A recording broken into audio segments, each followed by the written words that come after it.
श्रीराम नमस्कार. आज 17 ऑगस्ट 2024 गुरुविचार आणि ज्ञानसुक्त भाग 11.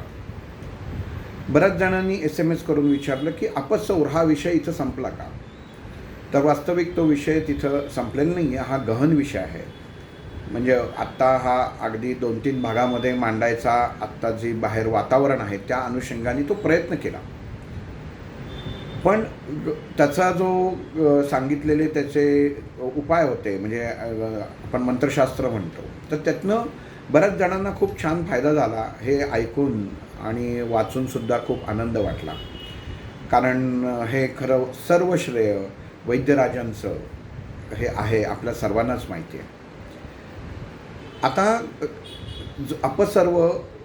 अपसौर ह्या विषयामध्ये आता शेवटचे 10 दिवस राहिलेले आहेत की हा जो योग आहे हा सुटण्यासाठी. तर फक्त आता ह्या 10 दिवसाचा आपल्याला पण काय काळजी घ्यावी, कारण वातावरण आणि जसं एखादी गोष्ट आपण जखम होते, चिकटपट्टी लावतो, पण ती जेव्हा चिकटपट्टी काढतो तेव्हा आपल्याला कळतं. म्हणजे जखम असते तेव्हा चिकटपट्टी लावतो तेव्हा त्रास होत नाही, पण जखम बरी झाली आहे वरती चिकटपट्टी काढताना त्रास होतो. तसं ह्या अपसौर ह्या विषयामध्ये आपण जे काय शरीरावरती परिणाम होतील अग्निवायू आणि पृथ्वी तत्वाचे हे आपण पाहिलं होतं. आणि जलतत्व आणि आकाश तत्व त्याचा कसा फायदा घेईल हे आपण नैसर्गिकरित्या पण आत्ता जगतामध्ये पाहत आहोत, उत्तराखंडामध्ये पाहत आहोत, जगतामध्ये पाहत आहोत, किंवा बाहेर राष्ट्रांमध्ये चाललेली तेढ आहे ही काय आहे, म्हणजे कुठल्या तत्वाची कोणाला वेगळ्या तऱ्हेने स्पष्ट करून सांगायची काही गरज नाही आहे. पण मुख्यत्व असं आहे की आता हे पुढचे 10 दिवस आहेत, हे जरा थोडेसे आपल्याला सगळ्यांनी म्हणजे 90% आपण सगळा किल्ला लढवलेला आहे. आता 10% आता लढवलेला आहे. म्हणजे काही करोनाची साथ किंवा असं नव्हतं की हा म्हणाला, पण एखादा विषय आपण आता माहीत करून घेतला तर त्याच्यात आपण शेवटपर्यंत त्याचा गांभीर्याने विचार करणं गरजेचं असतं. तर ही तत्वही तिन्ही बिघडलेली आहेत आणि त्याचा फायदा जसं जलतत्व आणि आकाश तत्व घेत आहे. तर आता काय होतं की निम्मा काळ होऊन गेलेला आहे. म्हणजे त्याचा जो पिरियड असतो ह्याचा 4 ऑगस्ट ते 24 ते 27 ऑगस्टपर्यंत पिरियड होता, त्यातला निम्मा काळ होऊन गेलेला आहे. तर आता निम्म्या काळामध्ये एक म्हणजे जसं आपण म्हणतो ना की इतके दिवस जरा बांधून ठेवलं होतं, हाताने जखडून ठेवलं होतं या तिन्ही ग्रहांना, आहेत तुरुंगातच, पण आता जरा हात मोकळे केले, म्हणजे हातपाय त्यांचे सोडलेले आहेत. जे बोलता येत नव्हतं, तोंड बांधून ठेवलं होतं ते तोंड सोडलेलं आहे, फक्त तुरुंगातनं बाहेर नाही. तशी ह्या तिन्ही तत्वांची आता अवस्था 14 ऑगस्टपासून चालू झालेली आहे. म्हणजे अग्नितत्व, वायुतत्व आणि पृथ्वीतत्व. मग आता थोडीशी सूट मिळाली तर लगेच कारवाया करायला ह्या तिन्ही तत्व मोकळे होतात. त्यामुळं आता पुढचे 10 दिवस आपल्याला म्हणजे शारीरिकदृष्ट्या जर म्हटलं तर व्हायरल गोष्टींपासून आपल्याला सांभाळणं. म्हणजे व्हायरल हा शब्द खरं एक तर गमतीदार मजेदार शब्द आहे.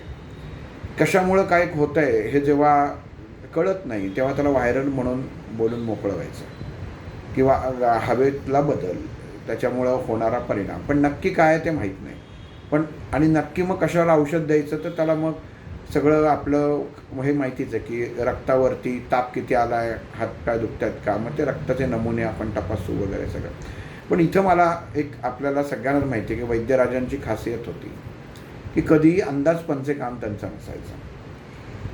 हात दुखतोय तर हातातला कुठला पॉईंट दुखतोय हेच ते सांगायचं आहे. अख्खा हात दुखतोय म्हणून सांगायचं नाही. पोट दुखतंय मग नाभीच्या आजूबाजूला खालीवर कुठं दुखतंय ते सांगायचं आहे. म्हणजे पोटात दुखतंय असं कधी त्यांना म्हटलेलं, म्हणजे मी जोपर्यंत त्यांच्या सहवासात तेव्हा शारीरिक होतो तेव्हा मला असं आठवत नाही की त्यांनी अंदाजपंचे सांगितले पोट दुखतंय का, तर नाही, पोटात अमुक ठिकाणी दुखतंय. हे खूप महत्त्वाचं आहे. म्हणजे एकाग्रता आणि त्या देहाशी कंपनांद्वारे एकरूपता होणं. तर हे का सांगतो आहे की अपसौर ह्या भागामध्ये आता जो उत्तरार्ध त्याच्यात आहे, तर ह्याच्यात ह्या 3 ज्या अग्नी, वायू आणि पृथ्वी ही 3 तत्व आहेत, ही आता मोकळी झालेली आहेत. म्हणजे 80% मोकळी झालेली आहेत. फक्त अजून बांधून काय की त्यांना तुरुंगात आहेत, म्हणजे एका गजाच्या आडमध्ये ठेवलेली आहेत. पण कारवाया मात्र चालू झालेल्या आहेत. तसं आता या पुढच्या 10 दिवसामध्ये थोडंसं इन्फेक्शन ह्या विषयावरती आपल्याला सांभाळणं गरजेचं आहे. मग ते तुम्हाला डोळ्याच्या अग्नी आपण म्हटलो की तोंड येणं, डोळे येणं, पित्त वाढणं, रक्तपित्त वाढणं, मग ह्या सर्व गोष्टी तयार होण्यासाठी जी भौगोलिक परिस्थिती केली जाते पदार्थांमधनं, त्याच्यात सगळ्यात मोठा वाटा जो आहे तो आंबवलेल्या पदार्थांचा आहे. तर या काळामध्ये पुढच्या 10 दिवसात शक्यतो आंबवलेले पदार्थ, म्हणजे आपण जो इडली डोसा जे तुम्ही घरी करून खाल्लं तर ती गोष्ट वेगळी आहे, पण जे बाजारातनं आपण आणतो ना ते शक्यतो न खाल्लेलं बरं, कारण त्याच्यामुळे जो शरीरामध्ये आता वात निर्माण होईल हा नंतर त्रासदायक होऊ शकेल त्याला. त्याच्यानंतर आपण म्हणतो की रक्ताचं एक प्रकारे म्हणजे गंमत कशी आहे बघा, आपण असं म्हणतो की डेंग्यूचा डास चावला, एका घरामध्ये एकाच माणसाला डेंग्यूचा डास चावतो आणि एकाला डेंग्यू होतो. आता वास्तविक तो डास अख्ख्या घरात फिरत असतो, किंवा अजून कुठला चिकनगुन्याचा ताप असेल, किंवा ह्या ज्या गोष्टी ज्या आहेत त्या प्रत्येकाच्या प्रतिकार शक्तीवरती सगळं अवलंबून आहेत.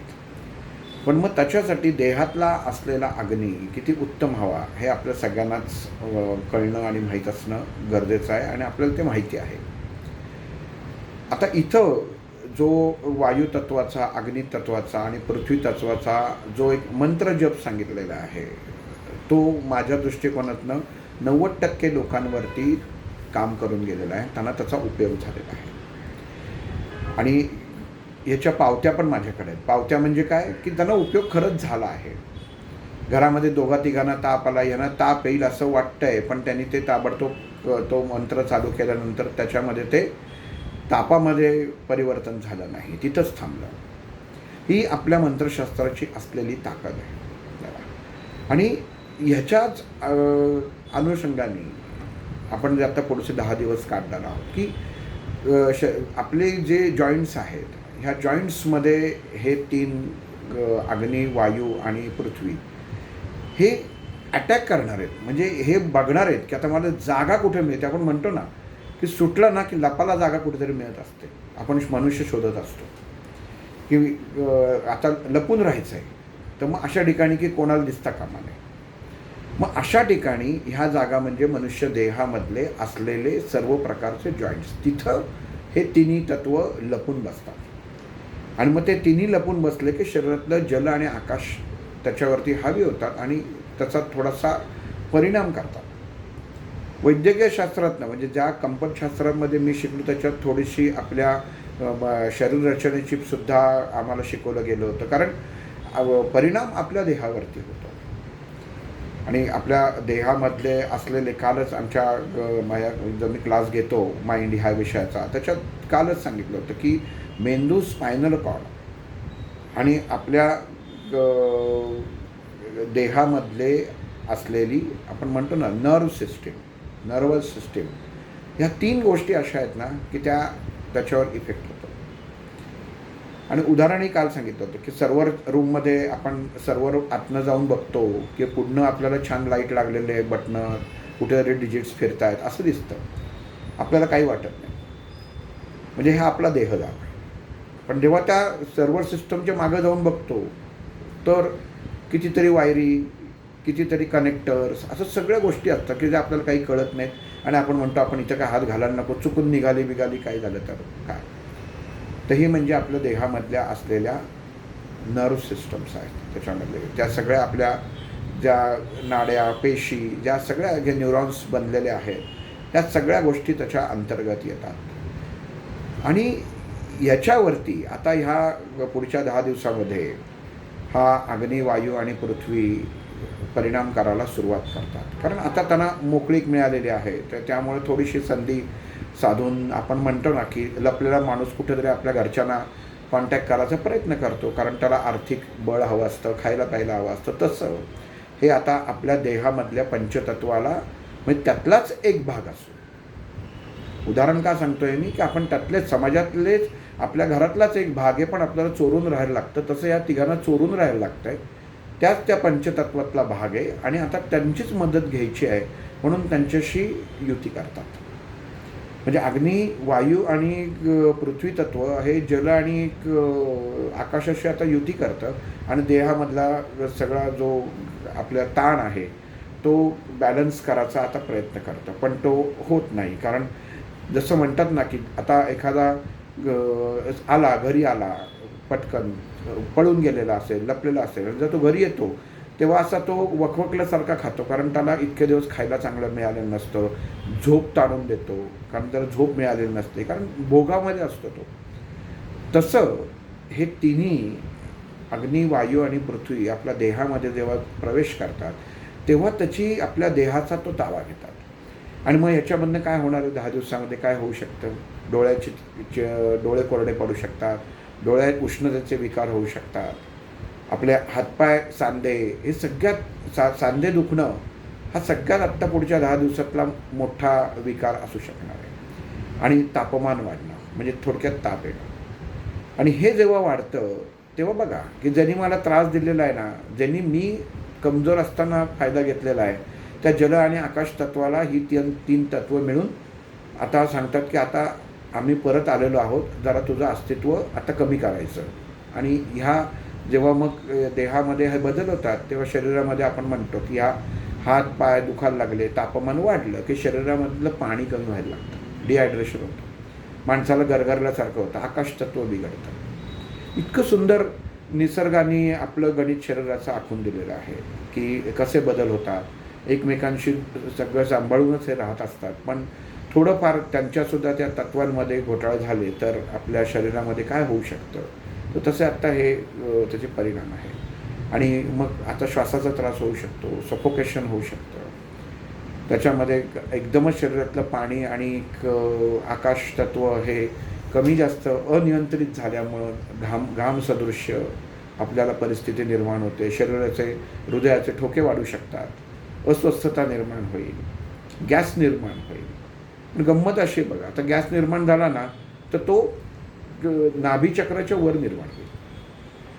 म्हणजे डावीकडं दुखतंय, उजवीकडं दुखतंय, पाठीत दुखतंय, अशा तऱ्हेचा गॅस निर्माण होईल. कारण गंमत परत अशी आहे की नाभीच्या खाली काही होणार नाही, मूलाधार चक्र ते अग्नितत्व स्थिर करतं, त्यामुळं त्याच्या खाली होणार नाही. मग तिथं काय होऊ शकतं, कळ मारणं, म्हणजे थोडक्यात आयुर्वेदिक भाषेमध्ये आव होणं वगैरे असे जे काही रोग असतात ते कदाचित होऊ शकतील, रक्ताचा दोष निर्माण होऊ शकेल. म्हणून आता सगळे हे झालेत, हे निर्माण होऊ शकेल, काही सांगून घाबरवत नाही आहे. त्याला जिथं अपाय आहे तिथंच वैद्यराज म्हणायचे बाजूलाच उपाय आहे, अतिशय सोपा उपाय आहे. घरामध्ये प्रत्येकाच्या तमालपत्र असतं. आपण घरात कुठलंही घर असं नसेल की त्याच्या घरामध्ये जे कच्चे मसाले असतात ते नसतील, दालचिनी किंवा तमालपत्र, लवंग, हे जे सगळ्या गोष्टी आहेत ते आपल्या घरामध्ये असतात. तर त्यातलं एक तमालपत्राचं पान जे आहे देठासकट, तर ते फक्त 1 ग्लास पाण्यात उकळायचं आणि कोमट झालं की ते तमालपत्र बाजूला काढायचं आणि ते पाणी प्यायचं. म्हणजे हे जे 5 तत्व जे शरीरामध्ये एकमेकांच्या थोड्याशा नाराज झालेले असतात ना, ती शरीरामधलं जीवनसत्व सुधारल्यामुळे स्थिर होतात. हे गणितीने किंवा शास्त्राने सिद्ध केलेलं आहे, जे मला शिकवलेलं आहे माझ्या कंपनशास्त्राच्या गुरुजींनी, त्या अनुषंगाने सांगतो. आणि याच्यामध्ये म्हणजे आयुर्वेदाच्या दृष्टिकोनातनं मला ह्याच्यातलं काही कळत नाही. आपल्याला माहिती आहे मी डॉक्टर नाही, पण कंपनशास्त्राच्या अनुषंगाने त्या पॉईंटपर्यंत कसं पोचायचं तिथपर्यंत अभ्यास नक्की झालेला आहे. त्यामुळं आपण आळस येणं, स्वतःचं मन अस्थिर होणं, म्हणजे उदासीकरण, एक उदासपणाची भावना निर्माण होणं, चिडचिड होणं, मला काय पाहिजे हेच न कळणं, हे सगळं या अपसौर या घटनेमध्ये उत्तरार्धात मोडतात. मग ह्याला काय करायचं, तर मला काय याच्यात नाही आहे, म्हणजे मी मोबाईल बघते, टी व्ही बघतो आहे, कोणाशी बोलतो आहे, इकडं मन रुजवायचा प्रयत्न आहे, तर कशातही तो त्याचं आपल्याला लक्ष लागत नाही किंवा काही ना काहीतरी अडथळा निर्माण होतो. मग याच्यासाठी हे दिलं, एक क्रिया दिलेली आहे की ती क्रिया म्हणजे काय, तर आपलं हाताचा जो हे आहे डाव्या हाताचा, हा तुम्हाला कदाचित व्हिडिओमध्ये उजवा दिसत असेल, पण हा माझा डावा हात आहे आणि उजव्या हाताचा अंगठा आहे हा फक्त मध्ये धरायचा असा असा धरा, असा धरा, कसाही धरा, तुम्हाला त्याच्यामध्ये आहे असा धरला तर बरं होईल. आणि हे फक्त धरून ठेवायचं आणि मनामध्ये 25पासनं उलटे आकडे म्हणायचे आहे, 25, 24, 23, 22. आणि त्यावेळी शरीरामध्ये निर्माण होणाऱ्या कंपनांची देवाणघेवाण कशी जे ते एकमेकांना आपण सांभाळून घेतो ना, की चल मी हे ॲडजस्ट करतो, तू तेवढं ॲडजस्ट कर, अशी ह्या 5 तत्वांची चाललेली देवाणघेवाण तुम्हाला अंगठ्याला आणि ह्या तळहाताला त्या क्षणी जाणवेल. हे सगळ्यात मोठं त्याच्यामधलं गमक आहे. आणि हा प्रयोग करून बघावा. ह्याला काय पैसे नाही, आपण बसल्या जागी करू शकतो. हात ठेवायचे आहे, असा ठेवायचा नाही, असा त्याच्यामध्ये ठेवायचा, उजवा अंगठा हाताचा अंगठा घ्यायचा आणि हे फक्त 25, 24, 23, 22 हे करायचं. 3दा केलं, दिवसातनं 3दा केलं तरी तुम्हाला कळेल की माझ्या विचारांमध्ये, माझ्या आचारामध्ये फरक पडतो आहे, माझ्या भुकेमध्ये फरक पडतो आहे. आत्ता भूकही तुमचे मंदावेल, कारण युती नाही आहे. हे 5 एकत्र नाही, ह्याच्यातले 3 आणि 2 हे असं झालेलं आहे. तर त्यामुळं एवढी गोष्ट करून बघा. मला असं वाटतं की हा विषय रोज जर थोडं थोडं बोलला तर खूप मोठा आहे, उपसौर आणि अपसौर. पण आत्ता आपल्याला जेवढी गरज आहे तेवढ्या पुरता हा पुरेसा आहे असं मला वाटतं. आज थांबतो इथं मी. याच्यामध्ये गरज वाटली तर या विषयामध्ये कोणाचा प्रश्न आला तर मी नक्की त्याच्यात सांगायचा माझ्या दृष्टिकोनातून प्रयत्न करीन. पण मानसिक अवस्था स्थिर ठेवणं आणि सगळ्यात महत्त्वाचं म्हणजे ह्या पुढच्या 10 दिवसात आंबलेले पदार्थ खाऊ नका. आणि आपण हवाबंद पदार्थ असतात, आपण जे पटकन रेडीमेड बाहेरनं आणून खातो तर ते खाऊ नका. चीज किंवा चीजसम ज्या गोष्टी असतात ते आता कुठले मोझेलो विझेलो काय सॉस किंवा हे जे असतात हे असले पदार्थ ह्या पुढच्या 10 दिवसात खाऊ नका. कारण ह्यानी तुमच्या पोटाची डायजेशन सिस्टीम खराब व्हायची शक्यता आहे. आणि मग ती खराब झाली कारण कमजोर होणार आहे. सगळ्या रसग्रंथी आत्ता पुढच्या 10 दिवसामध्ये कमजोर होणार आहेत. आणि मग त्यांचं आपण जे म्हणतो ना की सगळे युती तर झाली पण लगेच पहिल्या दिवशी सगळं आलबेल नसतं, फक्त दाखवताना आलबेल असतं की आमची झाली. पण नंतर मग जशी खाते वाटप होतं तसं एकेकांची भांडणं किंवा नाराजी येते.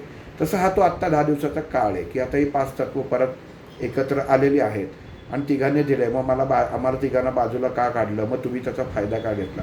तर हा विचाराचा काळ आहे आत्ता.